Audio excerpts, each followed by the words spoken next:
તો મિત્રો આપણે કાનન પ્રભુ રિસોર્ટથી તો ચેકઆઉટ કરી લીધું છે ને હવે આપણે જઈ રહ્યા છીએ Rayleigh beach resort and spa. એટલે એ જે રિસોર્ટ છે ને અમને ખબર નહોતી, અહીંયા આવીને ખબર પડી. આપણે તો ઇન્ડિયાથી બુક કરાવી લીધું હતું કેમ કે સારું દેખાતું હતું, રિવ્યૂ સારા હતા. પણ અહીંયા આવીને ખબર પડી કે રિસોર્ટ સુધી પહોંચવા માટે તમે ટેક્સી કેવી રીતે ન જઈ શકો, કેમ કે રિસોર્ટ છે એ આઇલેન્ડ ઉપર છે. હા, એટલે રિસોર્ટ સુધી પહોંચવા માટે તમારે બાય બોટ જ જવું પડે. અને થાય એવું કે તમે બાય બોટ જાઓ એટલે સામાનને બધું ફેરવવું એ થોડુંક બધું કઠણાઈવાળું થઈ જાય. એટલે ટેક્સી તમને એવા એરિયા સુધી મૂકી જાય કે જ્યાંથી બોટ ઉપડતી હોય, પછી તમારે બધું બોટમાં નાખીને જ જવાનું એવું છે. જ્યારે આપણે સ્ટેશને પહોંચી ગયા છીએ સામે જોશો ને તો જો આ સારા બધી બોટ્સ છે બરાબર. હવે રિવ્યૂ ને બધું ChatGPT પૂછીને મેં કીધું હતું કે one of the best experience રહેશે એક નાઇટ માટે. તો તમે કમસે કમ Railay beach and resort and spa જાવ જ. એટલે હવે જોઈએ ત્યાં પહોંચ્યા પછી ખબર કે આ વસૂલ છે કે નહીં. હવે બોટમાં હે અહીંયાથી જ છે. યસ ચલો તો ટિકિટ આપણે બુક કરાવી લઈએ. તો બસ જો બેસી ગયા છે, ટિકિટ આપણે લઈ લીધી છે. એટલે અહીંયાથી બોટથી તમને લઈ જાય જે રેલે બીચ ઉપર, ત્યાં જ આપણું રિસોર્ટ છે આઇલેન્ડ ઉપર. ત્યાં 100 બાદ ટિકિટ છે એક જણાની. એટલે આપણે કરન્સીમાં તમે ગમે 200 થી 300 રૂપિયા, 300 રૂપિયા જેટલું ટિકિટ થાય. એમાં લગેજને અલગથી લેતા નથી. એટલે જોઈએ હાઈપ તો રિયલ છે કે ભાઈ રેલવે બીચ બહુ સારું છે. હવે ત્યાં પહોંચ્યા પછી ખબર પડે, ત્યાં પહોંચશું પછી બધા નજારા જોશું. ચલો તો હવે બોટની વેટ કરીએ છીએ. એવું છે કે જ્યાં સુધી 8 થી 10 માણસો ભેગા ન થાય ને ત્યાં સુધી બોટ ન ઉપાડે. તો અમે પહેલાં છીએ, પણ એને કીધું કે વધીને 10 મિનિટમાં એટલા થઈ જશે. ત્યાં હજી તો અમે અહીંયા છીએ, ત્યાં અમારી પાછળ બીજા બુકિંગવાળા આવી જ ગયા છે. એટલે વધીને 10 મિનિટ પછી આપણે નીકળી પડશું.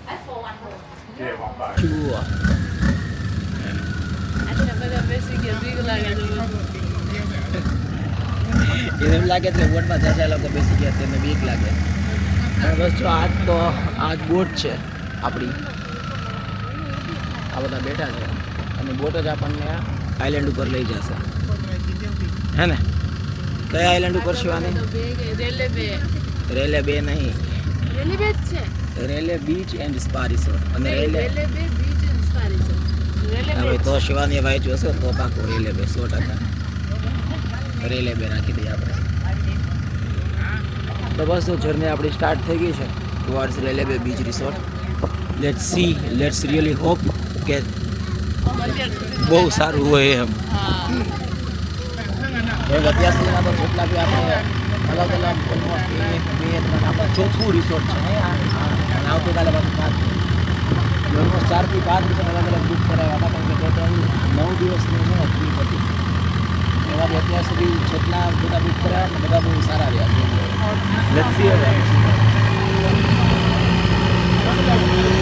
બીક લાગે છે શિવાની? બીક લાગે?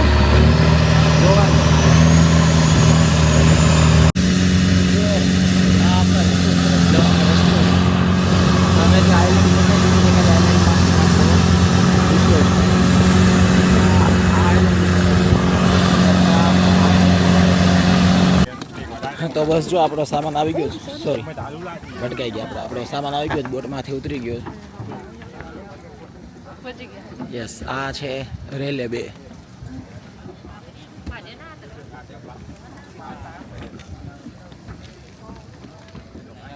સારો આઇલેન્ડ છે.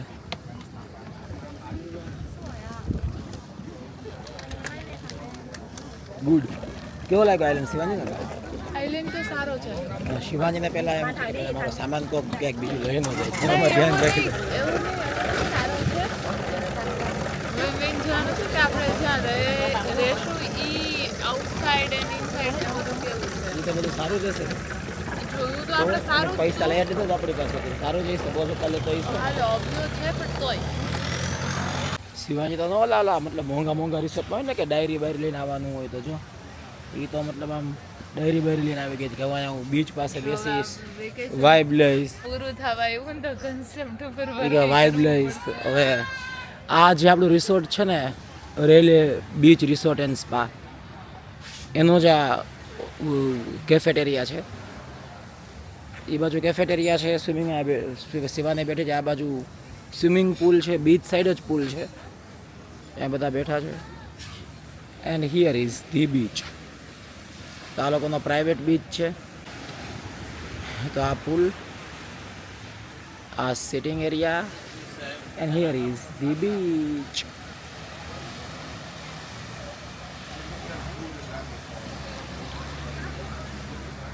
અને બીચની પાસે જ કેફેટેરિયા છે. શિવાની શું મગાવ્યું? કઈ કોફી મગાવી? Mocha cold coffee. Mokha ખાલ coffee. ચાનું એવું છે કે ચા અહીંયા મળે છે, મેનુમાં છે, બટ હા તમે સ્ટ્રીટ ઉપર વયા જાઓ ને આપણા ઇન્ડિયન ઘણા રેસ્ટોરન્ટ હોય ને ત્યાં તમે ચા પીવો ને તો તમને એ ચા આપણા જેવી જ લાગે, મજા આવે. એટલે રિસોર્ટમાં આવીને ખોટા ચામાં રૂપિયા ન લાગતા, કેમ કે એ પૈસા જાજા જાય નહીં, ચામાં ચા જેવો ટેસ્ટ ઠંડુ દૂધ આપશે. હા આવતો નથી. આ ઠંડુ દૂધ આપશે, શિવાને કીધું એમ. પાણી અલગ આપે, ઠંડુ દૂધ અલગ આપે, ચાની પત્તી અલગ આપે કે તમે તમારી રીતે નિરાતે એન્જોય કરતા કરતા બનાવો એના જેવું. યસ ગાઈસ, તો ફાઇનલી ચેક ઇનનો ટાઈમ થઈ ગયો છે. એમાં એવું છે કે અમે પહોંચી ગયા હતા 11:30, પણ ચેક ઇનનો ટાઈમ 2 વાગ્યાનો છે. તો ત્યાં સુધી બીચ ઉપર બેઠા, શિવાનીએ કોફી બોફી પીધી બીચ ઉપર. અને કન્સેપ્ટ લખ્યા આપણે થોડા હા કન્સેપ્ટ લખ્યા, હા, અને મતલબ રીલના સામે બીચ બીચ દેખાતો ઉપર હોય તો બેઠા મગજમાં બેઠા વિચાર concept સારા લખ્યા. સારા આવે ને આમ. મતલબ મગજના સારા વિચાર માટે મારે મેં બીચ ઉપર લઈ આવવાનું. હો. So yes, our cart is ready. સામાન લોડિંગ થઈ રહ્યો છે. શિવાનીએ સ્પેશિયલી, કેમ કે આ છે રેલે બીચ રિસોર્ટ એન્ડ સ્પા છે ને, ત્યાંનો પ્રાઇવેટ બીચ છે, બહુ જ સારો બીચ છે. તો એને 3 કોસ્ચ્યુમની ખરીદી કરી છે ખાલી આ બીચ ઉપર ફોટો પાડવા માટે.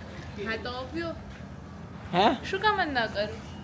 બોલો, મીન્સ કે શી ઇઝ ઓલરેડી. હવે મારે ફોન બોન ચાર્જ જો તમે જોશો ને, હા તો ફોન તો ચાર્જ થાય જ છે, બરાબર. તારો મૂકી દીધો જ, મેં ફોન રાખી ચાર્જમાં જ દીધો રાખી દીધો. હો પ્રોપરલી ચાર્જ હોવું જોઈએ બધું. એટલે લાઈક ઈ તો રાત જોવે જ કે ફટાફટ ઈ રાત જોવે જ કે ફટાફટ રૂમે પહોંચે. હા. કેમેરો ભટકાઈ ગયો ગયા. એટલે જ મેં છે ને મતલબ કે વહેલા અહીંયા પહોંચાડી દીધા, પણ આ લોકોનું મતલબ ચેક ઇન 2 વાગ્યાનું હતું. હવે એને તો અહીંયા ફટાફટ રેડી તૈયાર થઈને બીચ ઉપર જઈને, હું તો સવારમાં વહેલી ઉઠી ગઈ હતી એટલે એક્સાઇટેડ હતી. એટલે હા મને એવું લાગે કે તમને હું સ્પેશિયલી ફોટોશૂટ માટે આવ્યો હોય એનો વિડીયોગ્રાફર મને હાયર કર્યો હોય ક્યાંકથી ને કે હાલો કેમેરામેન ચલો તમે તમારી બધી ફ્રેમ સાથે લેન્સીસ સાથે આવી જાઓ. હો 120 Which? 09. It's 1209, yes. Oh, so we have reached to our room 1209C. તો આ બધા કોટેજીસ છે, બ્યુટીફુલ કોટેજીસ. મેં કીધું એમ કે આખું જે આ રેલે બે રિસોર્ટ એન્ડ સ્પા છે ને, એ એક નાના એવા આઇલેન્ડ ઉપર જ છે, ખુદ એક નાનો એવો આઇલેન્ડ છે. એટલે બીચની 2 બાજુ દરિયો છે, ફરતે દરિયો છે. બીચની ફરતે દરિયો, રિસોર્ટની ફરતે દરિયો છે. હું ડિપ્રેશનમાં જાઉં તો ગમે એ બધું. મેં કીધું બીચની ફરતે દરિયો છે, મેં કીધું બીચની ફરતે નહીં, રિસોર્ટની ફરતે દરિયો છે એમ. Depression. So yes guys, this is our cottage. આપણે પહોંચી ગયા છીએ. Who can meet 1209. us? Please coming over here. Yes, તો જો તમને મળવું હોય તો તમે અહીંયા ક્રાબી રેલે બીચ રિસોર્ટ એન્ડ સ્પામાં આવી જાઓ. Here. હા, Okay. So here is the room. બહુ સારો રૂમ છે. Bedroom. Okay, we need buy everything free, yeah? Yup. Very cool. This. Okay. That is everything free. Everything free, just. Okay. Shivani એ પૂછી લીધું કે આમાં જે બધું અંદર પડ્યું છે બધું ફ્રી છે ને, તો એ કે હા, એટલે એ ખુશ થઈ ગઈ. Air condition, right? Yes yes, Okay. Done. Okay. આ એર કન્ડિશનનું બધું આને કાંઈક ને કાંઈક આપેલું છે. So here is the room. Thank you. Thank you, bye. Oh. Generally શું હોય, બાકી આ બધું આવું નાસ્તો આપ્યો હોય ને કે આવું કોક, તો એના બધા છે ને ચાર્જ લેતા હોય, પણ આને કહી દીધું કે બધું ફ્રી છે. સારું કહેવાય, મતલબ બહુ સારું કહેવાય. મતલબ અંદર જો 2 કોક ને 2 સ્પ્રાઇટ પડી છે, ચોકલેટ્સ પડી છે. આની ફ્રી છે, બાકી જનરલી છે ને એ લોકો તમે ખાઓ કે પીવો ને તો હોટલ વાળા એના રેટ પછી કાપી લે, ચેકઆઉટ વખતે તમારી પાસેથી લઈ લે. યસ, મજા આવી ગઈ શિવાજીને. ટબ મળી ગયું ને એને મજા આવી ગઈ. મને સ્વિમિંગ પૂલ ડબ ગમે મળી છે, મજા જ આવી જાય. હા ના મતલબ આ aesthetic ના માટેનો વાળું એરિયા એકદમ એસ્થેટિક છે યસ નીચે આખું સ્ટોનનું ડેકોરેશન છે હા, ખસ્તો એ જ તો. C Properly good. એટલે એકદમ છે ને વધારે નેચરલ ફીલ આવે ને એ રીતના રાખ્યું શિવાની બધું ચેક મંડે કરો હો, ત્યાં શેમ્પુ કયું છે બોડી લોશન કયું છે સારું છે ભરી નથી લેતી ના, એવું તો આપણે નથી કરતા હજી. આ ખુલે છે કે નથી ખુલતું? નહીં ખુલતું. So yes guys here is the room બહુ સરસ છે. સારું છે મતલબ આપણે જે વાત કરતા હતા કે ઓકે અહીંયા સુધી આવવું વર્થ ઇટ હતું કે નહોતું પણ તો વર્થ ઇટ છે યસ વર્થ ઇટ છે ને યસ યસ તો વાંધો નહીં બહારની જે પેસેજ એટલે આ થોડુંક છે ને મોંઘું રિસોર્ટ છે હા ઓલમોસ્ટ 5 સ્ટાર કે 7 સ્ટાર કેટેગરીનો રિસોર્ટ છે એટલે અમે વિચારતા હતા કે આટલું મોંઘું બુક કરવું કે ન કરવું પણ ચેટ જીપીટીએ અને બધાએ ગૂગલમાં ફીડબેક એવો આપ્યો કે એક નાઇટ તો તમે આ રિસોર્ટમાં જાઓ જ બહુ સારો એક્સપિરિયન્સ છે એટલે પછી આપણે ભારે હૈયે હાલો બીચ ઉપર. છાતી ઉપર પથ્થર મૂકીને આ ખર્ચો કરી નાખ્યો છે લે કે હાલો બીચ ઉપર એને ઓલી બેગે મળી ગઈ ત્યાંથી ટાવલ બાવલ ભરેલી કે હાલો બીચ ઉપર બસ યસ ગાઈસ તો બીચ ઉપર જ જાશું અને ત્યાં મેં કીધું એમ કે હું ફોટોસ માટે આઈ એમ રેડી પાડવા માટે